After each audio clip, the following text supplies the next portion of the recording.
عمر رضی اللہ عنہ ایک موٹے ریشمی کپڑے کا چوغا لے کر رسول اللہ صلی اللہ علیہ وسلم کی خدمت میں حاضر ہوئے جو بازار میں بک رہا تھا۔ کہنے لگے، یا رسول اللہ صلی اللہ علیہ وسلم، آپ اسے خرید لیجئے اور عید اور وفود کی پذیرائی کے لیے اسے پہن کر زینت فرمایا کیجئے۔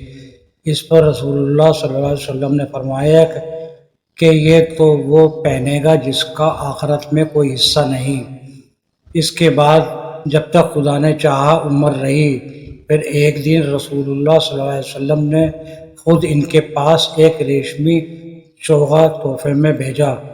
حضرت عمر رضی اللہ عنہ اسے لیے ہوئے آپ کی خدمت میں حاضر ہوئے اور کہا کہ یا رسول اللہ صلی اللہ علیہ وسلم، آپ نے تو یہ فرمایا کہ اس کو وہ پہنے گا جس کا آخرت میں کوئی حصہ نہیں، پھر آپ صلی اللہ علیہ وسلم نے یہ میرے پاس کیوں بھیجا؟